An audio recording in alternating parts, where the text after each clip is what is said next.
আর ভাইরা বন্ধুরা, হযরত মরিয়ম আলাইহিস সালাম সন্তান হযরত ঈসা আলাইহিস সালামকে নিয়ে মানুষের বসতি ছেড়ে এক অরণ্য জঙ্গলে ছোট্ট কুটির ছোট্ট একটি ঘরে বসবাস করতে লাগলেন। ভাইরা আমার, একটু খেয়াল করে মনোযোগ দিয়ে শুনো। এত ইজ্জত, এত সম্মান, এত মায়া আল্লাহ যে মানুষটাকে করলেন, তার মৃত্যুটা কেমন করে হলো? রিজিকের অন্বেষণে বের হও, ফলমূল পাওয়া যায় কিনা জঙ্গলে তালাশ করো। আল্লাহ পাক বলেন, ফাইদা কুদিয়াতিস সালাতু ফান্তাশিরু ফিল আরদ ওয়াবতাগু মিন ফাদলিল্লাহ। আল্লাহ পাক বলেন, আমি আল্লাহর হুকুম আদায় করেছো, নামাজ পড়েছো, মসজিদে আমার জিকির করেছো, এইবার রিজিকের তালাশে বের হয়ে যাও। দুনিয়ায় রিজিকের তালাশে বের হয়ে যাও। রিজিকটা হলো আমি আল্লাহর অনুগ্রহ, এটা আমি আল্লাহর অনুগ্রহ। আল্লাহ পাকের নির্দেশ মানার নাম হলো ইবাদত। অতএব মসজিদে আল্লাহর বিধান, আল্লাহর হুকুম নামাজ আদায় করার পর কোনো মানুষ যদি মসজিদ থেকে বের হয় দোকানদারি করতে যায়, সে যদি তার চাকরির টেবিলে বসতে যায়, সে যদি জমি চাষাবাদ করতে যায়, আল্লাহর হুকুম মানলো। আল্লাহর হুকুম মানার নাম হলো ইবাদত। ফরজ নামাজ ঠিক রাখার পর কোনো যুবক দুনিয়ার কোন কাজ যখন করে, ওই দুনিয়াবি কাজটা আল্লাহ পাক রব্বুল আলামিন ইবাদত বানায় দেয়। আল্লাহ পাক রব্বুল আলামিন তার গোলামিতে শামিল করে নেই। এজন্য ভাইরা বন্ধুরা, হালাল রিজিক তালাশ করা এটা ইবাদত, বহুত বড় এক ইবাদত, বহুত বড় ইবাদতের এক অংশ। কাসবুল হালাল ফরিজাতুন বাদাল ফরিজা। আল্লাহর নবীও বলেন, হালাল রিজিক অন্বেষণ করা সেটা ফরজ, ফরজ নামাজের পর রিজিক অন্বেষণ করা এটাও ফরজ। মরিয়ম আলাইহিস সালাম বলতেছেন, বাবা, এ বাবা, ফলমূল তালাশে বের হয়ে যাও, জঙ্গলে ফলমূল তালাশে বের হয়ে যাও। ঈসা আলাইহিস সালাম ছোট্ট বালক, মাকে একা রেখে তিনি একা বের হয়েছেন। জঙ্গলে তো আর কেউ নাই, মা একা ছোট্ট এক কুটিরে, আর তিনি বের হয়েছেন ফলমূলের তালাশে। জঙ্গলে গেলেন, এই দিকে হযরত মালাকুল মউত আজরাইল আলাইহিস সালাম মরিয়ম আলাইহিস সালামের ঘরে তিনি প্রবেশ করলেন মানুষের সুরত ধরে। মরিয়ম আলাইহিস সালাম তো ভয়ঙ্কর আকৃতির মানুষ দেখে তিনি ভয় পেয়ে গেলেন, কাঁপতে লাগলেন। কে গো তুমি? কি তোমার পরিচয়? কেন তুমি এইভাবে ঢুকেছো? কেন এসেছো? কারণ কি? আজরাইল আলাইহিস সালাম নিজের পরিচয় দিয়ে বলেন, আমি মালাকুল মউত আজরাইল, আমার কাজ শুধু একটাই, জান কবজ করা। আমি কারো বাড়িতে বেড়াইতে যাই না, আমি কারো বাড়িতে মেহমানদারি করতেও যাই না, আমি কারো সাথে বন্ধুত্ব রাখি না, কারো সাথে দুশমনিও রাখি না। আমি আমার ডিউটি পালনে ব্যস্ত রয়েছি। আমার ডিউটি হলো জান কবজ। যার সাথে আমার জীবনে একবার দেখা হয়, প্রথম দেখাটাই জীবনের শেষ দেখা হয়ে যায়, দ্বিতীয়বার আর কারো সাথে আমার দেখা হয় না। ওগো আল্লাহর বান্দি, আল্লাহর বান্দি, রেডি হয়ে যান, আপনার টাইম শেষ, জান কবজের সময় হয়ে গেছে। আল্লাহ আমাকে আদেশ করেছেন আপনার রূহ কবজ করার জন্য। মালাকুল মউত আজরাইল আলাইহিস সালামের কথা শোনার পর মরিয়ম আলাইহিস সালাম বলতেছেন, ওগো আল্লাহর সম্মানিত ফেরেশতা মালাকুল মউত আজরাইল, আমাকে একটু সময় দিবানি। কিসের সময়? কয়েকটু সময়, কলিজার টুকরা সন্তানটারে পাঠাইছি জঙ্গলে ফলমূল তালাশ করার জন্য, সে আসবে, একটু আসার সময় তুমি দিবানি। আমার সন্তানটা আসলে পরে আমি তার এক নজর দেখব, কারণ এই দুনিয়াতে আমার সন্তানের আমি মা ছাড়া কেউ নাই। আমার সন্তানের এই দুনিয়াতে আমি মা ছাড়া আর কেউ নাই, আর আমারও আমার সন্তান ছাড়া এই দুনিয়াতে কেউ নাই, কেউ নাই। একটু জীবনের শেষ সময়টাতে আমার সন্তানকে একটু দেখার সুযোগ তুমি দিবানি। আমি কিছু কথা বলতে চাই, তার জীবনের শেষ সময়ে কিছু উপদেশ দিতে চাই, কিছু নসিহত করতে চাই। আজরাইল আলাইহিস সালাম বলতেছে, ওগো আল্লাহর বান্দি, এতটুকু অনুমতি আল্লাহ আমাকে দেয় নাই। আমার আদেশ শুধু জান কবজ করা, কাউকে সময় দেওয়ার এখতিয়ার আল্লাহ আমাকে দেয় নাই। যার যখন টাইম মতো আমি হাজির হয়ে যাই। সময় যদি আপনাকে নিতে হয় তাহলে একমাত্র সেই মালিকের কাছ থেকেই সময় নিতে পারবেন। তিনি আপনাকে শুধু সময় দিতে পারে, আর কেউ পারে না। অতএব আমার কাছে চাই কোনো লাভ নাই। আল্লাহ পাকের ফরমান, ইযা জাআ আজালুহুম লা ইস্তাখিরুনা সাআতাও ওয়া লা ইস্তাকদিমুন। আল্লাহ পাক বলেন, যার যখন টাইম হয়ে যায় তখন এই দিক সেদিক বিন্দু পরিমাণ করা হয় না, আগ পিছ করা হয় না। অতএব আমার কাছে টাইম চেয়ে কোনো লাভ নাই। আপনি যদি আল্লাহর কাছ থেকে চেয়ে সময় নিতে পারেন, আমার কোনো অসুবিধা নাই। তবে আমার সময় দেওয়ার কোনো শক্তি নাই, সাহস নাই। মরিয়ম আলাইহিস সালাম তখন বলতেছেন, ভাই আজরাইল শোনো, আমি মৃত্যুর ভয়ে সময় চাই না। আমি আল্লাহ পাকের আদেশের অমান্য করি না, অবাধ্য হই না। আমি শুধু সময় চাইতেছি, আমার সন্তানকে জীবনের শেষ সময় কিছু আদেশ করব, কিছু নিষেধ করব, কিছু উপদেশ দিব, কিছু নসিহত করব। আমার বড় দুঃখ, আমার অন্তিম সময়টাতে আমি আমার সন্তানকে কিছু বলে যেতে পারলাম না। এজন্য আমি দুঃখ করি, মরণের ভয়ে কান্দি না। আমার চোখ থেকে মরণের ভয়ে পানি আসে না, কারণ মুমিন মরণকে ভয় পায় না। মুমিনের জন্য মরণ হলো আল্লাহর পক্ষ থেকে উপহার। তোহফাতুল মুমিনাল মউত। আমার নবী মায়ের নবী বলেন, মুমিনের জন্য মরণ হলো তোহফা, মুমিনের জন্য মরণ হলো উপহার, মুমিনের জন্য মরণ হলো হাদিয়া। অতএব কাফির কুফফারের জন্য হযরত মরিয়ম আলাইহিস সালাম তিনি তখন বলতেছেন, ঠিক আছে, আমি প্রস্তুত, আপনি আমার জান কবজের কাজ শুরু করতে পারেন। মালাকুল মউত আজরাইল জান কবজের কাজ শুরু করে দিলেন। নেতর দেহটা মাটিতে পড়ে রইল। হযরত ঈসা আলাইহিস সালাম জঙ্গল থেকে মার জন্য খাবার সংগ্রহ করে ফলমূল নিয়ে ঘরে ঢুকলেন। তিনি ভাবতেছেন মা ঘুমায় আছে, এজন্য মারে ডাক দেন না। কিন্তু বেশ কিছুক্ষণ পর কোনো নড়া নাই, কোনো চড়া নাই, কোনো নড়াচড়া নাই। আল্লাহর পয়গম্বর ঈসা মায়ের দেহতে ধরলেন, শরীরে ধরে তিনি বুঝতে পারলেন দুঃখিনী মা দুনিয়ায় নাই, মা দুঃখিনী দুনিয়ায় নাই। হযরত ঈসা আলাইহিস সালাম তখন পেরেশান হয়ে গেলেন। এই অরণ্য জঙ্গল, এই দুনিয়াতে মা ছাড়া যার কেউ নাই, একমাত্র সম্বল মা দুঃখিনী।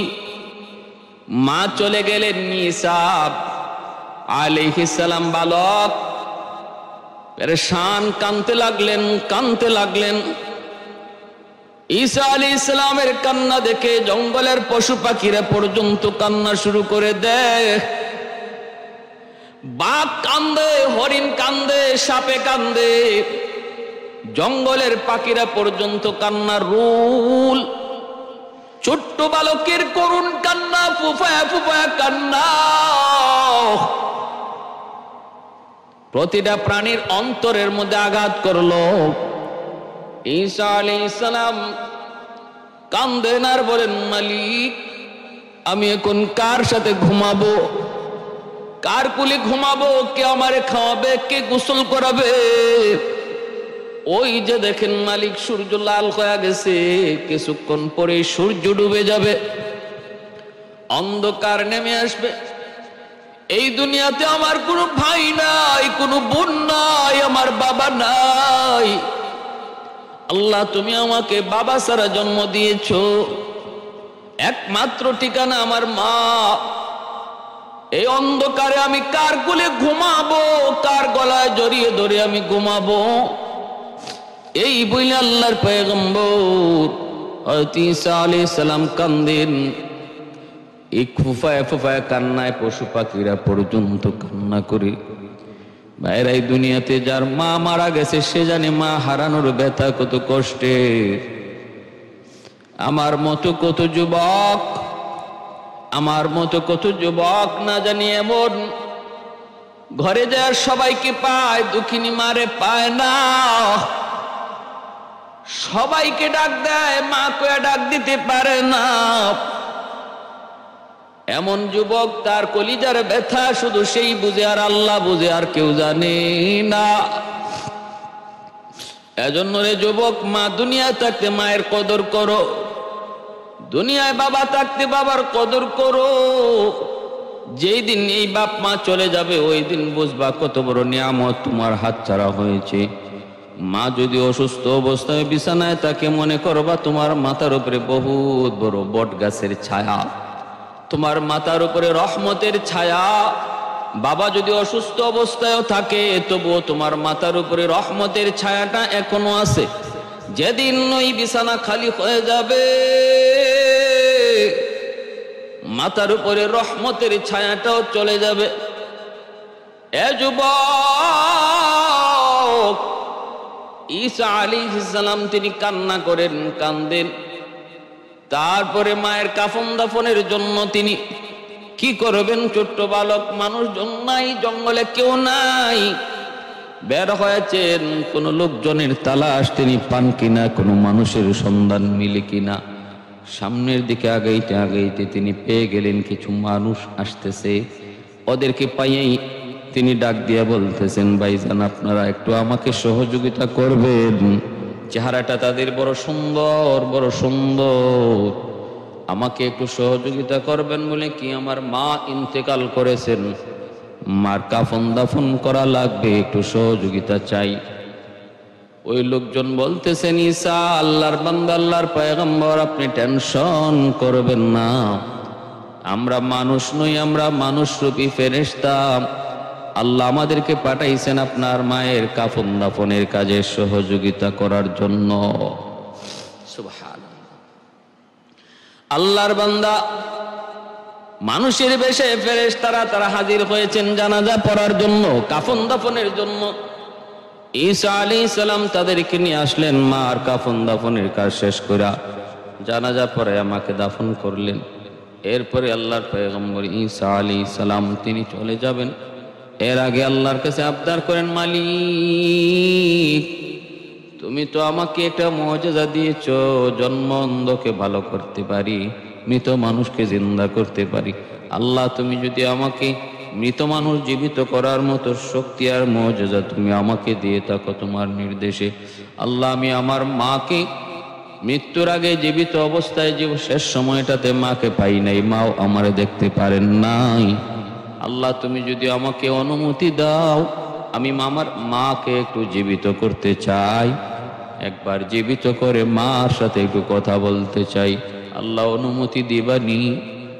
মালিক তুমি অনুমতি দিবানি? আল্লাহ পাক রব্বুল আলামিন তখন অনুমতি দিয়ে দিলেন। একজন সন্তানের আহাজারি, একজন সন্তানের নোনাজারি আল্লাহ পাক কবুল করে নিলেন। ঈসা আলাইহিস সালাম আল্লাহর কাছে আবদার করলেন, মালিক তোমার হুকুমে মাকে জিন্দা করো। আল্লাহ তোমার হুকুমে আমার মাকে জিন্দা করে দেখাও। আল কওম বিইذনিল্লাহ। সাথে সাথে মা কবর থেকে জিন্দা হয়ে গেছেন। মরিয়ম আলাইহিস সালাম সন্তানের সামনে দাঁড়ানো। এইবার ঈসা আলাইহিস সালাম মাকে জিজ্ঞেস করেন, মা গো, মা তোমার জীবনে কোন সময়টা তোমার সবচেয়ে বেশি কষ্টের? ও মা তোমার জীবনের কোন সময়টা সবচেয়ে বেশি কষ্টের একটু আমাকে বলবানি? মা বলতেছে, বাজান রে, জীবনে কত দুঃখ কত কষ্ট আসলো, ও বাবা কত বিপদ কত মুসিবত, কত যন্ত্রণা, কত তহমত, কত অপবাদ আমার জীবনে আসলো, কিন্তু সকল কষ্টের ভিতরে সবচেয়ে বড় কষ্ট হলো মৃত্যুর যন্ত্রণা।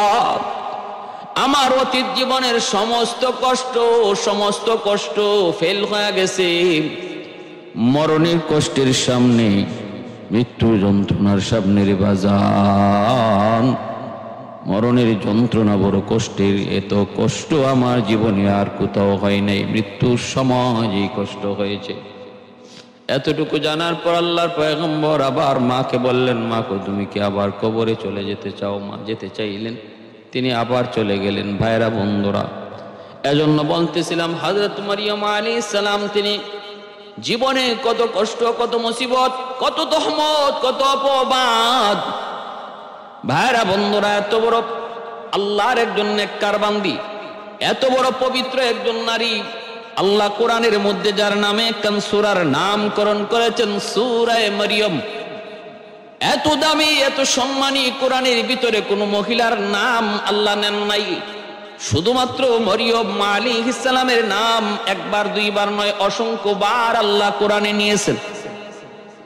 সেই দামি ইজ্জতওয়ালা সম্মানী মহিলা, আল্লাহর নেককার বান্দি, তারও মৃত্যুর সময় বিন্দু পরিমাণ সময় দেওয়া হয় নাই, জীবনের শেষ ইচ্ছাটাও তারে পূরণ করতে দেওয়া হয় নাই। ভাইরা বন্ধুরা, জন্য মনে রাখবেন, যার যখন মরণের টাইম হয়ে যাবে, কে কত বড় বুজুর্গ সেই দিকে খেয়াল করা হবে না।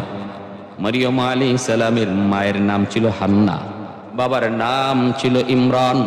বাবা ছিলেন বাইতুল মুকাদ্দাসের ইমাম, মা হান্না। মা বাবা দুজন বৃদ্ধ হয়ে গেলেন, সন্তান নাই, নিঃসন্তান। ভাইরা বন্ধুরা, একদিন মারিয়াম আলাইহিস সালামের মা একটা গাছের নিচে বসা, হঠাৎ করে দেখেন গাছের মাথায় একটা মা পাখি তার বাচ্চাগুলিকে খানা খাওয়াইতেছে। বাচ্চাগুলি ক্ষুধার যন্ত্রণায় চেঁচিমেচি করতেছে, কিচিরমিচির করতেছে। মা সাথে সাথে দৌড় দিয়ে এসে বাচ্চাগুলিরে কোলে নিয়ে বুকে উঠাইয়া মা ঠোঁট দিয়া সুন্দর করে করে বাচ্চারে খাওয়াইতেছে। দেখেন পাখির মা কত সুন্দর করে বাচ্চাগুলিরে খাওয়ায়, কত আদর করে। বাচ্চাগুলি ঠোঁট এভাবে হাঁ করে রাখে, আর দেখিনি মা আদর করে করে খাওয়ায়। মারিয়াম আলাইহিস সালামের মা হান্না, তিনি এই দৃশ্যটা দেখার পর চোখ দিয়ে পানি চলে আসলো, কাঁদতে লাগলেন আর বললেন, মালিক, একটা পাখি, তাকেও তুমি মাতৃত্বের মর্যাদা দিয়েছো, মায়ের মমতা দেখানোর সুযোগ তুমি পাখিটারে দিয়েছো, কিন্তু আমি আশরাফুল মাখলুকাত, সৃষ্টির শ্রেষ্ঠ জীব, আমাকে তুমি মায়ের মমতা প্রকাশ করার সুযোগ বুঝে দিবা না? আল্লাহ, তুমি বুঝি আমাকে একটু মা হওয়ার আনন্দটা বুঝার সুযোগ বুঝি তুমি আমাকে দিবা না গো মালিক? পাখিকে যদি দিতে পারলা, আমাকে কেন দিবা না?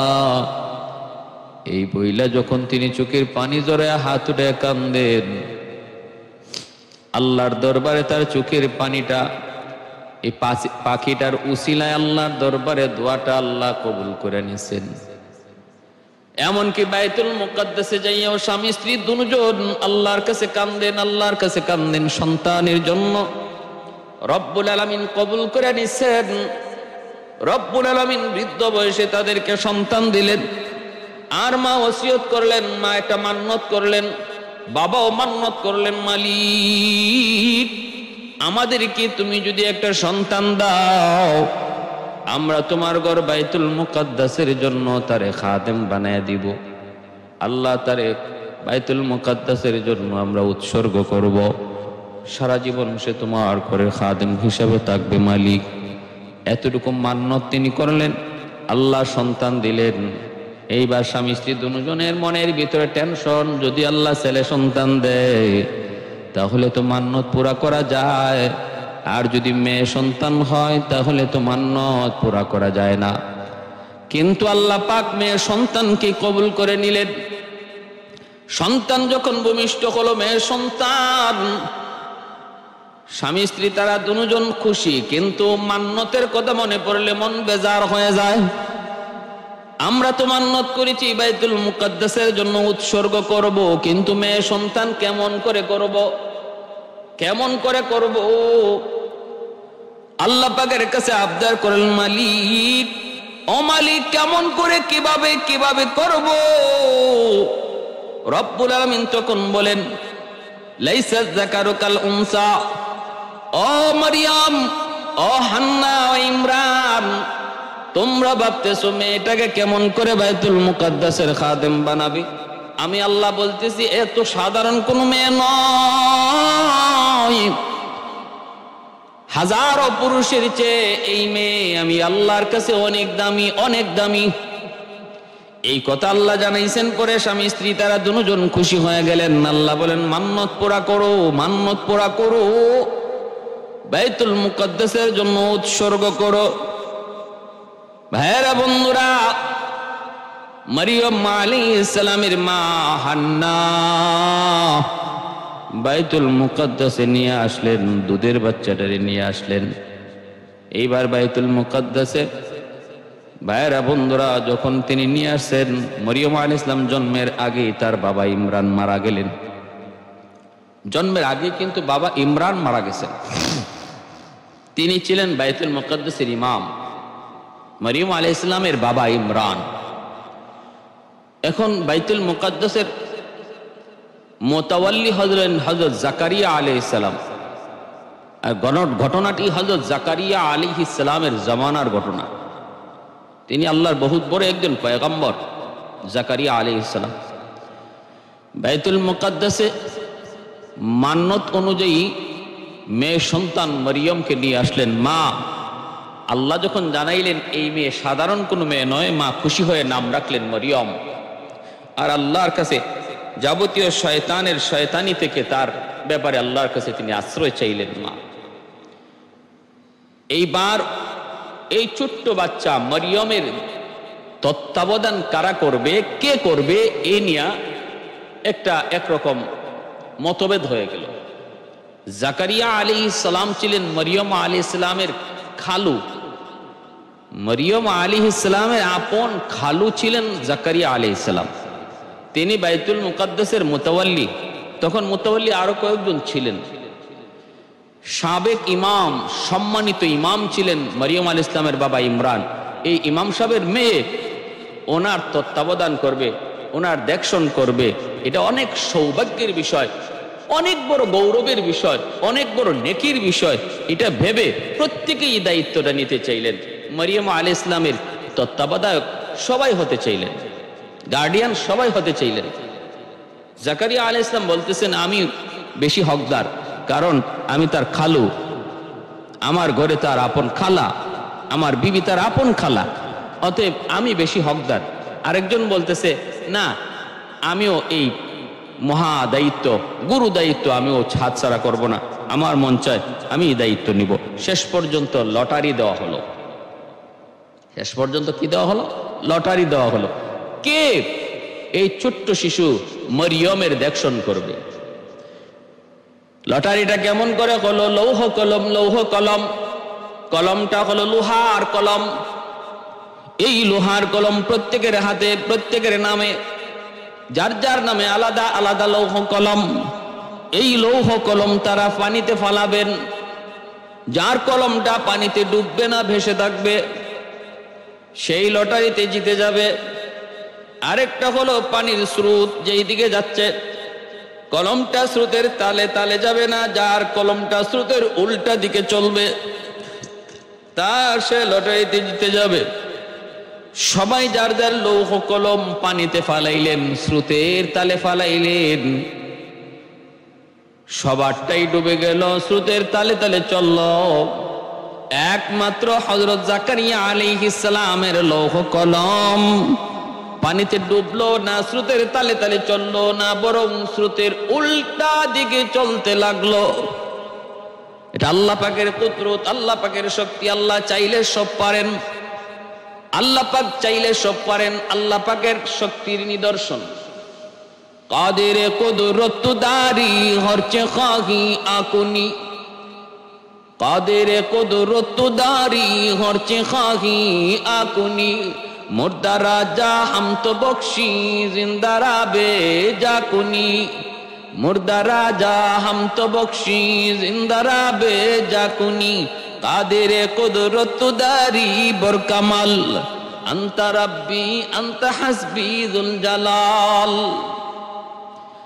মরিয়ম আলাইহিস সালামের দেখশন মরিয়ম আলাইহিস সালামের কফিল নিযুক্ত হলেন জাকারিয়া আলাইহিস সালাম। লটারির মাধ্যমে জাকারিয়া আলাইহিস সালাম তিনি কফিল নিযুক্ত হলেন। এইবার কোনো বাধা নাই, কোনো আপত্তি নাই, কোনো প্রতিবাদ নাই। ভাইরা বন্ধুরা, জাকারিয়া আলাইহিস সালাম তিনি মরিয়ম আলাইহিস সালামের খাওয়া দাওয়ার ব্যবস্থা করেন। একান্ত প্রয়োজনে তিনি যদি কোথাও যেতে চান, যেই ঘরে বাইতুল মুকাদ্দাসের ভিতরে যেই রুমটাতে মরিয়ম আলাইহিস সালাম আছেন, ওই রুমের বাহির দিক দিয়া তালা দিয়া তিনি বাহিরে কোথাও চলে যাইতেন। আবার তিনি যখন আসতেন তালা খুলে দিতেন। এইভাবেই দিন যায় রাত যায়। মরিয়ম আলাইহিস সালামের খানার জন্য, দুধের জন্য একজন ধাত্রীও তিনি নিযুক্ত করলেন। ভাইয়েরা বন্ধুরা, এইভাবে আল্লাহর বান্দি দিন দিন আস্তে আস্তে বড় হইতেছেন। আল্লাহর ঘরের মুছামুছি করেন, আল্লাহর ঘরের পরিষ্কার পরিচ্ছন্নতা করেন। খাদেমা হিসেবে তিনি আল্লাহর ঘরের জন্য নিযুক্ত আছেন। এইভাবেই তিনি আস্তে আস্তে বড় হতে লাগলেন। ভাইয়েরা বন্ধুরা, একদিন জাকারিয়া আলাইহিস সালাম ঘরের ভিতরে ঢুকলেন, তালা খুলে তিনি ভিতরে ঢুইকা দেখেন মরিয়ম আলাইহিস সালামের সামনে বেমৌসুমি ফল। কি দেখলেন? বেমৌসুমি ফল। এই বেমৌসুমি ফল দেখা মাত্রই হযরত জাকারিয়া আলাইহিস সালাম তিনি জিজ্ঞেস করলেন, মরিয়ম, ব্যাপার কি? এই ফলের তো এখন কোনো মৌসুম নয়, এই বেমৌসুমি ফল কেমন করে তোমার সামনে? কে দিল? কেমন করে আসলো? তিনি পরিষ্কার জানিয়ে দিলেন, আমার আল্লাহর পক্ষ থেকে। আল্লাহর পক্ষ থেকে। হযরত জাকারিয়া আলাইহিস সালাম এইবার আল্লাহর কাছে আবদার করেন, মালিক, বৃদ্ধ হয়ে গেছি, সন্তান নাই। জাকারিয়া আলাইহিস সালামেরও সন্তান নাই, অথচ তারা দুজন বৃদ্ধ, স্বামী স্ত্রী বৃদ্ধ। আল্লাহ বৃদ্ধ বয়সে সন্তান কেমন করে হয়? কারণ বৃদ্ধ বয়স সন্তান জন্ম দেওয়ার সিজন না। কিন্তু মালিক, তুমি তো সিজন ছাড়া ফল দিতে পারো, সিজন ছাড়াও ফসল দিতে পারো, নিজের চোখে প্রমাণ। আল্লাহ, তুমি যদি মরিয়মের কাছে সিজন ছাড়া বেমৌসুমি ফল দিতে পারো, আমি জাকারিয়াকেও তুমি বেমৌসুমে সিজন ছাড়া সন্তান দিতে পারো, এই ক্ষমতা আল্লাহ তোমার আছে। আল্লাহ পাক তার এই আবদারটা, কথাটা বড় পছন্দ করলেন। আল্লাহর বড় মায়া লাগলো। রব্বুল আলামিন তখন হযরত জাকারিয়া আলাইহিস সালামকেও জানাই দিতেছেন, জাকারিয়া, নেও, তোমার জন্য আমি আল্লাহ সন্তান কবুল করে নিলাম। ইদিন আদা রাব্বাহু নিদাআন খাফিয়া ক্বালা রাব্বি ইন্নী ওয়াহানাল আযমু মিন্নী ওয়াশতাআলার রাসু শাইবা ওয়ালাম আকুম বিদুআইকা রাব্বি শাকিয়্যা ওয়া ইন্নী খিফতুল মাওয়ালিয়া মিন ওয়ারাই ওয়া কানাত ইমরাআতি আকিরান ফাহাবলি মিন লাদুনকা ওয়ালিয়্যা ইয়ারিসুনি ওয়া ইয়ারিসু মিন আলি ইয়াকুব ওয়াজআলহু রাব্বি রাদিয়্যা। ইয়া জাকারিয়া ইন্না নুবাশশিরুকা বিগুলামিন ইসমুহু ইয়াহইয়া লাম নাজআল লাহু মিন ক্বাবলু সামিয়্যা। আল্লাহ বলো, জাকারিয়া, তুমি সুসংবাদ গ্রহণ করো, একজন সন্তানের, যার নাম হবে ইয়াহইয়া। ইতিপূর্বে তার মতো এত সুন্দর নাম আর কেউ নাকে নাই। قال رب أنى يكون لي غلام وكانت امرأتي عاقرا وقد بلغت من الكبر عتيا। ভাইরা বন্ধুরা, আল্লাহ পাক জাকারিয়া আলাইহিস সালামকে সন্তান দিলেন। সেই সন্তানের নাম হযরত ইয়াহইয়া আলাইহিস সালাম। জাকারিয়া আলাইহিস সালাম তিনি তো বাইতুল মুকদ্দাসের মুতাওয়াল্লি, মরিয়ম আলাইহিস সালামের দেখশন করেন, ওনার তত্ত্বাবধান, ওনার কফিল। ইতিকাফে পর্দার আড়ালে মরিয়ম আলাইহিস সালাম বাইতুল মুকদ্দাসে আল্লাহ জিবরাইলকে পাঠিয়ে দিলেন, জিবরিল মরিয়মের কাছে যাও। তিনি তো মানুষের সুরত ধরে যখনই ঢুকে গেলেন, মরিয়ম আলাইহিস সালাম ভয় পেয়ে গেলেন, কাঁপতে লাগলো শরীর। জিবরাইল আলাইহিস সালাম সামনের দিকে আগান, মরিয়ম আলাইহিস সালাম তিনি তো ভয়ে কাঁপতেছেন। আল্লাহ বলেন, ফাআরসালনা ইলাইহা রূহানা ফাতামাসসালা লাহা বাশারান সাবিয়্যা। আমি আমার জিবরাইলকে মানুষের সুরত ধরে মরিয়মের কাছে পাঠাইলাম। ক্বালাত ইন্নী আউযু বিররহমান। তিনি বলেন, আল্লাহ তোমার কাছে আমি আশ্রয় চাই, মিনকা ইন কুনতা তাকিয়া। তিনি আল্লাহর কাছে আশ্রয় চাইতেছেন আর বলতেছেন, কে গো তুমি কে? তোমার থেকে আমি আল্লাহর কাছে আশ্রয় চাই, তুমি আল্লাহকে ভয় করো, আল্লাহকে ভয় করো। ক্বালা ইন্নামা আনা রাসূলু রাব্বিক। মরিয়ম আলাইহিস সালামকে জিবরাইল আলাইহিস সালাম বলেন, আমি আল্লাহর পক্ষ থেকে ফেরেশতা জিবরাইল, অতএব আপনি ভয় পাবেন না। আমি এসেছি লি আহাবালাকে গোলামান জাকিয়া, আমি আপনাকে একটা পবিত্র সন্তানের সুসংবাদ দিতে এসেছি, একটা পবিত্র সন্তান দিতে এসেছি। ক্বালাত আন্না ইয়াকুনু লি গুলাম। মরিয়ম আলাইহিস সালাম বলেন, এটা কি কোন আপনি, এটা কি কোন? আরে আমার আমি আবার সন্তান প্রসব করব কেমন করে, আমাকে সন্তান দিবেন কেমন করে? ওয়ালাম ইয়ামসাসনি বাশার, কোন পুরুষ আমাকে আজও পর্যন্ত ছুঁয়ে নাই, আজও পর্যন্ত আমাকে ছুঁয়ে দেখে নাই, স্পর্শ করে নাই।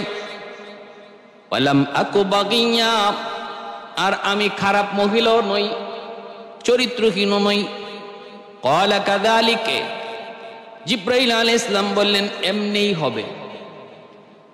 কোন পুরুষ আপনাকে স্পর্শ করে নাই, এরপরও কেমনে হবে? কয় এমনে হবে। আল্লাহর পয়গম্বর, আল্লাহ পাকের নূরের ফেরেশতা জিবরাইল বলেন, এমনি হবে। কাযালিক ক্বালা রাব্বুকা হুয়া আলাইয়া হাইয়ুন ওয়া লিনাজআলাহু আয়াতাল লিন-নাস ওয়া রাহমাতাম মিন্না ওয়া কানা আমরাম মাকদিয়া। এটা আমার আল্লাহর ফয়সালা, এটা আল্লাহর ফয়সালা। এটা একটা মানুষের জন্য নিদর্শন হিসাবে আল্লাহ বানায় রাখবে। এই বিষয়টাকে আল্লাহ মানুষের জন্য একটা নিদর্শন বানায় রাখবে যে আল্লাহ সব পারে, যে আল্লাহ মা বাবার মাধ্যমে সন্তান দিতে পারে, ওই আল্লাহ বাপ মা ছাড়াও সন্তান দিতে পারে। যে আল্লাহ বাবার মাধ্যমে সন্তান দিতে পারে, ওই আল্লাহ বাপ ছাড়াও সন্তান দিতে পারে। এর নিদর্শন আল্লাহ এই মানুষের জন্য একটা তৈরি করে রাখবে। ফাহামালাতহু ফান্তাবাযাত বিহি মাকানান কাসিয়া। জিবরাইল আলাইহিস সালাম আস্তে করে একটা ফু দিলেন। এই ফু দেওয়াতেই মরিয়ম আলাইহিস সালাম গর্ভ সঞ্চার হয়ে গেল, পেটে সন্তান চলে আসলো। ভাইরা বন্ধুরা, এইভাবে দিন যায় রাত যায়। পৃথিবীতে দুইজন মা ছিলেন এমন, যাদের পেটে সন্তান আসার পরও কোনো আলামত প্রকাশ পায় নাই, কোনো সন্তান আসার পরও পেটে আলামত প্রকাশ পায় নাই। পেটটাকে আল্লাহ স্বাভাবিক রেখে দিয়েছিলেন। একজন হলেন উম্মে মুসা, আর একজন হলেন উম্মে ঈসা। একজন হলেন উম্মে মুসা, আর একজন হলেন উম্মে ঈসা। এই দুই মা পেটে সন্তান নিয়েও তারা কাজকর্ম করেছেন, দুনিয়াদারি করেছেন। মানুষ টের পায় নাই তাদের পেটে সন্তান। ভাইরা বন্ধুরা, মুসা আলাইহিস সালামের মার অবস্থারও সিচুয়েশনটাও ছিল এমন, যদি পেটে সন্তান বুঝতো তাহলে বিপদ ছিল, বিপদ। ফেরাউনের কিপ্তি বংশের মহিলারা মুসা আলাইহিস সালামের মা যখন জ্যোতিষীরা জানায় দিল যে এই সন্তানের হাতে আপনার রাজত্ব যাবে, ওই সন্তান কিন্তু বাবার পৃষ্ঠ থেকে মায়ের উদরে চলে আসছে। এত সতর্কতা, এরপরও কিন্তু মায়ের পেটে চলে আসছে। স্বামী স্ত্রী তাদের মিলন হয়ে গেছে। এতদিন পর্যন্ত ছিল বাপের পিঠে, এখন কিন্তু মায়ের উদরে চলে আসছে। ফেরাউন বলল তাড়াতাড়ি করে তাল্লাশি লাগাও, কোন মহিলা গর্ভবতী হলো, কোন মহিলা গর্ভবতী হলো। গর্ভবতী দেখা মাত্রই তার পেটের সন্তানকে মেরে ফেলো, গর্ভ ছিঁড়ে ফেলো। এইভাবে কিপ্তি বংশের নারীরা বনি ইসরাইলের বংশের ভিতরে ঢুকলো, নারীদের কাছে যাতায়াত করলো। মূসা আলাইহিস সালামের মায়ের কাছেও যখন মহিলারা আসলো, তারা কিন্তু কোনো আলামত পায় না। পেটের দিকে তাকায় কিন্তু পেট তো উঁচু না, পেট তো বড় দেখায় না। সন্তান পেটে থাকলে তো পেট বড় হবে, পেটের মধ্যে আলামত প্রকাশ পাবে। একদিন 2 দিন নয়, একদম পুরা 9 মাস পর্যন্ত আল্লাহর পয়গম্বর মূসা আলাইহিস সালাম মায়ের পেটে ছিলেন, কিন্তু এরপরও বিন্দু পরিমাণ পেট বড় হয় নাই। কিপ্তি বংশের ফেরাউন বংশের নারীদের চোখের সামনেই একদম গর্ভের সময়টা পর্যন্ত মূসা নবীর মা তিনি কাটালেন, কিন্তু ওই কিপ্তি বংশের নারীরা টেরও পায় নাই, বুঝতে পারে নাই তিনি যে গর্ভবতী হয়েছে। এমনি ভাবে হযরত ঈসা আলাইহিস সালামের মাও মরিয়ম আলাইহিস সালামও পেটে সন্তান আসছে। আল্লাহ তার কুদরতে এই জিনিসটারে আল্লাহ পাক গোপন করে রাখছে। ভাইরা বন্ধুরা, এইভাবে যখন সন্তান প্রসবের টাইম হয়ে গেল, ব্যথা শুরু হয়েছে, প্রচন্ড ব্যথা। আল্লাহ পাকের নির্দেশ, মরিয়ম আলাইহিস সালামের অন্তরে ইলহাম করা হলো, খেজুর গাছের দিকে রওনা দাও। তিনি খেজুর গাছের দিকে রওনা দিলেন। একটা খেজুর গাছের গুড়ির মধ্যে যে হেলান দিয়ে বসে পড়লেন। প্রচন্ড ব্যথা, কেউ নাই, কেউ তো নাই, কেউ সেবা করার কেউ নাই, আপন বলতে কেউ পাশে নাই। তিনি তো বের হয়ে গেছেন। আর আফসোস করেন আর বলেন, এত বড় বিপদ, এত বড় বিপদ, এই বিপদের আগে মারা যাইতাম। ফাজা আহাল মাখাদু ইলা জিদইন নাখলা ক্বালাত ইয়া লাইতানি মিততু ক্বাবলা হাযা ওয়া কুনতু নাসিয়াম মানসিয়া। হায় যদি আমি এর আগে মৃত্যুবরণ করতাম, অথবা যদি আমি অদৃশ্য হয়ে যেতাম, হায় রে কত ভালো ছিল। মরিয়ম আলাইহিস সালাম চিন্তায় চিন্তিত, একদিকে প্রচন্ড প্রসবের বেদনা, অন্যদিকে হলো সন্তান ভূমিষ্ঠ হওয়ার পর আমি মানুষের কাছে জবাব দিব কি? মানুষের কাছে জবাব দিব কি? সন্তান কেমন করে আসলো, কোত্থেকে আসলো, কত প্রশ্ন। হায় আমি বিপদের আগে যদি মরে যাইতাম, কতই না ভালো ছিল। ভাইরা বন্ধুরা, আল্লাহ পাক রব্বুল আলামিন মরিয়ম আলাইহিস সালামের কাছে জিবরাইল আমিনকে পাঠাইলেন। জিবরাইল আমিন এসে সান্ত্বনার বাণী দিলেন। আওয়াজটা বুঝেই মরিয়ম আলাইহিস সালাম তিনি বুঝে ফেললেন, ইনি সেই মানুষ, ইনি সেই ফেরেশতা যিনি তার কাছে আগেও একবার এসেছিলেন। জিবরাইল আলাইহিস সালাম এসে বলতেছেন, আল্লাহর বান্দি টেনশন করবেন না, পেরেশান হবেন না, সব ব্যবস্থা আল্লাহ পাক করবেন। যান আপনি প্রসবের সাথে সাথে খেজুর গাছের খেজুর খাবেন আর ঝর্ণার পানিটা খাবেন। খেজুর গাছটাকে আল্লাহ পাকের কুদরতে নোয়া দেওয়া হলো। আল্লাহ বান্দি মরিয়ম আলাইহিস সালাম তিনি খেজুরের পাকা পাকা খেজুর বসে বসে তিনি খেজুরটা খাইলেন। যেই গাছের খেজুরের ডালে তিনি বসা, খেজুরের কাণ্ডে বসা, গোড়ায় বসা, ওই খেজুর গাছটাই বাঁকা হইয়া ওনার সামনে তাজা তাজা ফল সামনে হাজির করলো। সাথে সাথে শরীরের মধ্যে রক্ত শূন্যতা পূরণ হয়ে গেল। এজন্য মেডিকেল সায়েন্স বলে যে খেজুরের মধ্যে এতটা শক্তি, খুব দ্রুত রক্ত শূন্যতা পূরণ করে খেজুর। ভাইরা বন্ধুরা, এরপরে মরিয়ম আলাইহিস সালাম তিনি তো হযরত ঈসা আলাইহিস সালামকে সঙ্গে নিয়ে চলবেন, আর ভয় পাইতেছেন। জিবরাইল আমিন বলতেছেন, আপনি মানুষ যখন জিজ্ঞেস করবে সন্তান কোত্থেকে, তখন আপনি কোনো কথা বলবেন না, ইশারা দিবেন কুলের সন্তানের দিকে, যে আমি কিছু বলবো না, যা জিজ্ঞেস করার কুলের সন্তানকে জিজ্ঞেস করো। এইভাবেই মরিয়ম আলাইহিস সালাম বাচ্চা কুলে নিয়ে যখন আসলেন, তখনই মানুষজন কি কইতেছে শুনবেন। ইয়া উখতা হারুন মা কানা আবুকি ইমরাআ সাউইন ওয়া মা কানাত উম্মুকি বাগিয়া, তোমার বাবা তো এত খারাপ ছিল না, মাও তো খারাপ ছিল না। ও মরিয়ম লাকাদ জিইতি শাইআন ফারিয়া, বহুত বড় অন্যায় করে ফেলেছো। ফাআশারাত ইলাইহি, মরিয়ম আলাইহিস সালাম কুলের সন্তানের দিকে ইশারা দিলেন। ক্বালু কাইফা নুকাল্লিমু মান কানা ফিল মাহদি সাবিয়্যা, মানুষজন কয় এই কুলের সন্তানকে কেমন করে কি জিজ্ঞেস করব, কি জবাব দিবে? সাথে সাথে ঈসা আলাইহিস সালাম মায়ের কুল থেকে আঙ্গুল উঁচু করে জবাব দিয়ে দিলেন, ক্বালা ইন্নী আব্দুল্লাহ আতানিয়াল কিতাবা ওয়া জাআলানি নাবিয়্যা ওয়া জাআলানি মুবারাকান আইনামা কুনতু ওয়া আওসানি বিস-সালাতি ওয়াজ-যাকাতি মা দুমতু হাইয়্যা ওয়া বাররাম বিওয়ালিদাতি ওয়া লাম ইয়াজআলনি জাব্বারান শাকিয়্যা।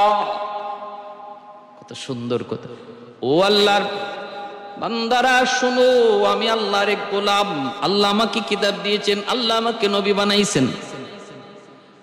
সাবধান সাবধান, মনে রাখো, ওয়াবাররাম বিওয়ালিদাতি ওয়া লাম ইয়াজআলনি জাব্বারান শাকিয়্যা, আমার মাকে তোমরা খারাপ মনে করো না, আমার মা সম্পর্কে বাজে মন্তব্য করো না। আমার মা পুত পবিত্র, তিনি কোনো অন্যায় করেন নাই।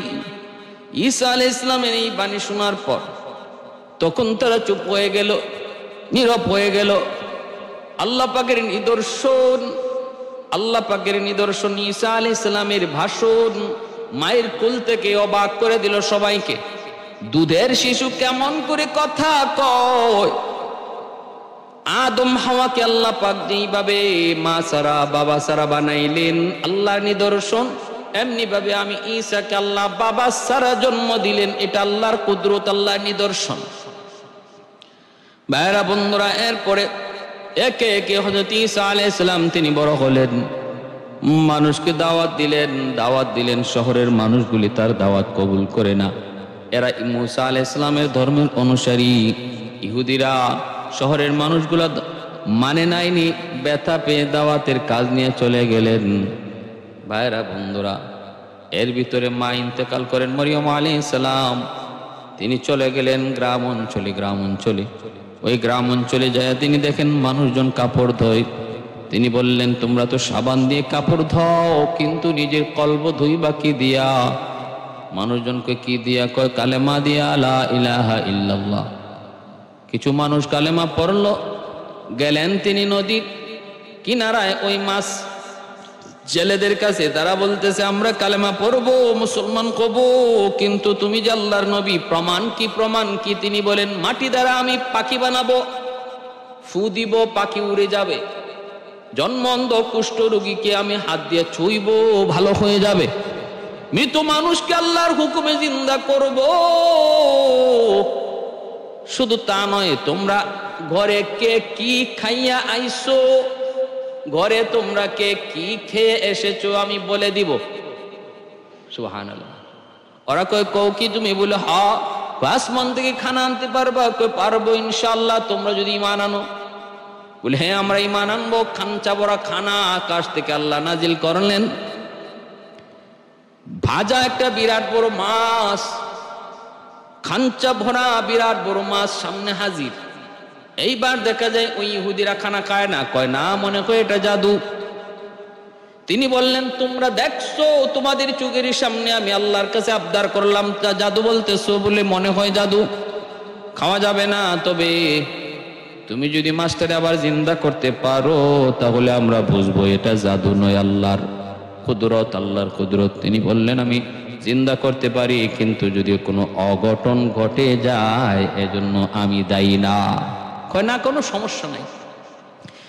তিনি আল্লাহর কাছে আবার আবদার করলেন, মালিক মাছটারে জিন্দা করে দাও। মুহূর্তের ভিতরে মাছটা, বিশাল বড় মাছ জিন্দা হয়ে গেল।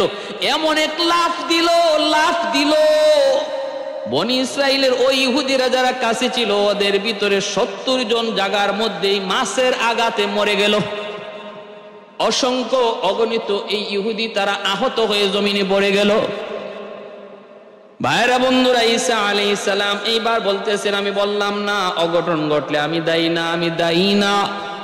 এইবার তারা ওনার উপরে ঈমান আনলো। 3 দিন পর্যন্ত আসমান থেকে খাঞ্চা ভরা খানা আল্লাহ পাঠাইলেন, ঈমান আনলো।